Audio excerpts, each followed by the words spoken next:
Action. Hare Krishna. Hare Krishna. What a lovely backdrop, isn't it? This isn't photoshopped, it's real. I think it's lovely.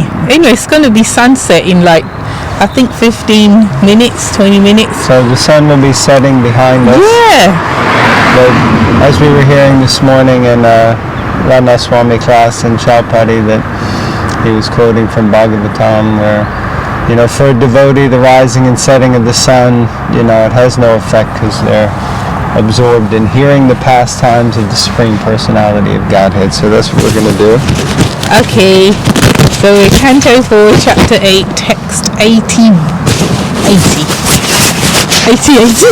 Text 80. Yeah. Chapter 8, text 80. Namo Bhagavate Vasudevaya. Om Namo Bhagavate Vasudevaya. Om Namo Bhagavate Vasudevaya. Alright, text 80. When Dhruva Maharaj became practically one in heaviness with Lord Vishnu, the total consciousness due to his fully concentrating and closing all the holes of his body, the total universal breathing became choked up, and all the great demigods and all the planetary systems felt suffocated and thus took shelter of the Supreme Personality of Godhead. Purport. When hundreds of persons are sitting in an airplane, although they remain individual units, they each share in the total force of the airplane. Oh my days, there's an airplane. You can't get away from them. I was talking about an airplane flies overhead. Which runs at thousands of miles per hour. Similarly, when unit energy is identified with the service of the total energy, the unit energy becomes as powerful as the total energy. As explained in the previous verse, Dhruva Maharaj, because of his spiritual advancement, became almost a total heaviness, and thus he pressed down on the whole earth. Moreover, by such spiritual power, his unit body became the total body of the universe. Thus, when he closed the holes of his unit body to firmly concentrate his mind on the Supreme Personality of Godhead, all the units of the universe, namely all the living entities, including the big demigods, felt the pressure of suffocation as if their breathing were being choked. Therefore, they all took shelter of the Supreme Personality of Godhead because they were perplexed as to what had happened. Isn't that amazing, as we were saying in the previous reading, that Dhruva Maharaj is a 5-year-old kid and his austerities are so extreme and potent and determined that they're affecting the whole world, or worlds as it were. And also to be noted that when the demigods got scared, they took shelter of Krishna. So that's nice. Okay, next paragraph. This example of Dhruva Maharaj's closing the holes of his personal body and thereby closing the breathing holes of the total universe clearly indicates that a devotee, by his personal devotional service, can influence all the people of the world, of the whole world, to become devotees of the Lord. If there is only one pure devotee in pure Krishna consciousness, he can change the total consciousness of the world into Krishna consciousness. This is not very difficult to understand if we study the behavior of Dhruva Maharaj. Well, so Srila Prabhupada putting a lot of emphasis on the power of a pure devotee and the power of pure devotional service, in a sense that one pure devotee can just transform the whole planet. As I said before, although, Srila Prabhupada, since he's not blowing his own horn, as they say, but he is that person. Prabhupada is just speaking the absolute truth, but he also simultaneously is the representation of that also. Yeah. So, yeah, he is. Yes. Yeah, he is the personification of that truth. Yeah. Text 81. The demigod said, "Dear Lord, you are the refuge of all moving and non-moving living entities. We feel all living entities to be suffocating. Their breathing process is choked up. We have never experienced such a thing. Since you are the ultimate shelter of all surrendered souls, we have therefore approached you. Kindly save us from this danger." Purport. Dhruva Maharaj's influence attained by executing devotional service unto the Lord was felt even by the demigods, who had never before experienced such a situation. Because of Dhruva Maharaj's controlling his breathing, the entire universal breathing process was choked. It is by the will of the Supreme Personality of Godhead that material entities cannot breathe, whereas spiritual entities are able to breathe. Material entities are products of the Lord's external energy, whereas spiritual entities are products of the Lord's internal energy. The demigods approach the Supreme Personality of Godhead, who is the controller of both kinds of entities, in order to know why their breathing was choked.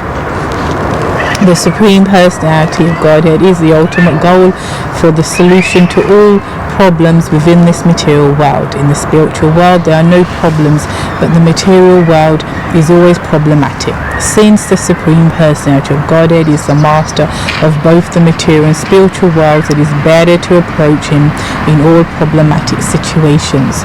Those who are devotees therefore have no problems in this material world. Vishwam Purnam Sukhayate, Chaitanya Charitamrita.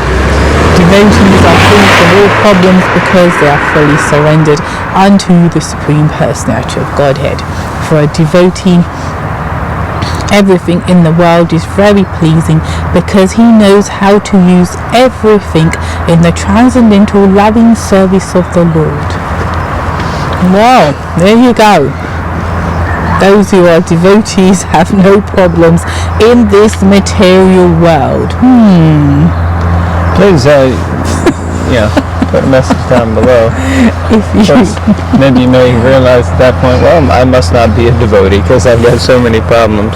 Although it's interesting because just the other day I was hearing this class and then one devotee was saying that a devotee is expert in seeing the opportunities in like the challenges or problems that come in their life. So they're expert in seeing, like a positive, as it were, what can I learn from this? Because as opposed to taking it a negative way, getting you down, feeling sad and depressed, it's like, I'm not going to let this beat me. Okay, what can I learn from this? How can I turn this around? I just heard that the other day, so I was thinking of that when I was reading this. It's a matter of perspective, isn't it? And consciousness. And like, okay, How can you have a problem? Sorry, go ahead.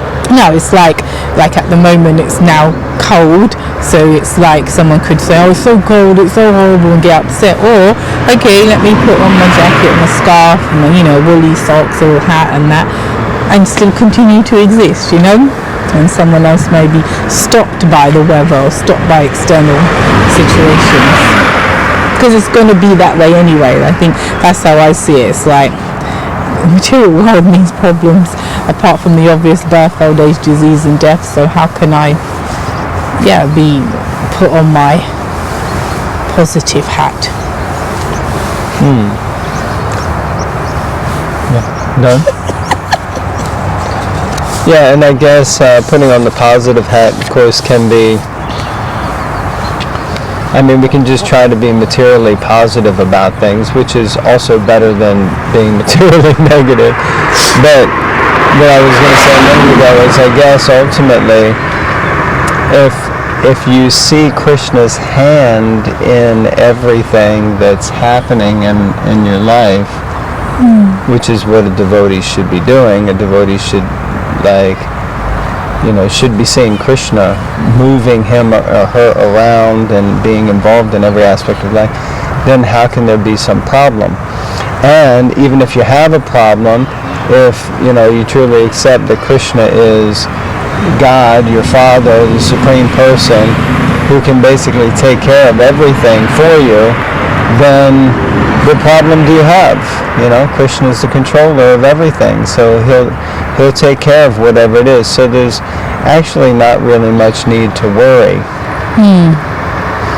Because if our faith is strong enough, then we just see, okay, so Krishna's taking his time, or Krishna's got his plan, or whatever's going on. But yeah. But at the same time, it reminded me of when once Srila Prabhupada said, the Hare Krishna movement and ISKCON, all we're doing is chanting, dancing, and feasting. And some devotees said, Prabhupada, we have to do a lot more than just chant and dance and feast. And Prabhupada said, no, simply we're chanting, dancing, and feasting. And they said, but Prabhupada, we have to manage, we have to do this, we have to go out, we have to pay the bills. And Prabhupada said, no, everything that we're doing is simply to facilitate chanting, dancing, and feasting. So in that sense, it means that even if you are having to work some job to pay the bills, but that's so that you can chant, dance, and feast. So therefore, that is a facilitation of chanting, dancing, and feasting. So yeah, it reminded me of that. Okay, 82. My turn to read. So this is the last verse of this chapter, and I think it's the end of your book, right? It's in my book. Okay. So, text 82. Krishna speaks now. The Supreme Personality of Godhead replied, so replying to the demigods, my dear demigods, do not be perturbed by this. It is due to the severe austerity and full determination of the son of King Uttanapad, who is now fully absorbed in thought of me. He has obstructed the universal breathing process. You can safely return to your respective homes. I shall stop this boy in his severe acts of austerities, and you will be saved from this situation. And there you go. So devotees, devatas, or demigods, devotees, and they just went to Krishna, and Krishna said, yeah, don't worry, I'll sort it out, mate. Purport. Here, one word, Sangatatma. Sangatatma is misinterpreted by the Mayavadi philosophers, who say that the self of Dhruva Maharaj became one with the Supreme Self, the personality of Godhead. The Mayavadi philosophers want to prove by this word that the supersoul and the individual soul become united in this way, and that after such unification, the individual soul has no separate existence. Shri Radhe Shyam. But here it is clearly said by the Supreme Lord that Dhruva Maharaj was so absorbed in meditation on the thought of the Supreme Personality of Godhead that he himself, the universal consciousness, was attracted to Dhruva. In order to please the demigods, he wanted to go himself to Dhruva Maharaj to stop him from his severe austerity. The Mayavadi philosophers' conclusion that the supersoul and the individual soul became united is not supported by this statement. Rather, the supersoul, the personality of Godhead, wanted to stop Dhruva Maharaj from this severe austerity.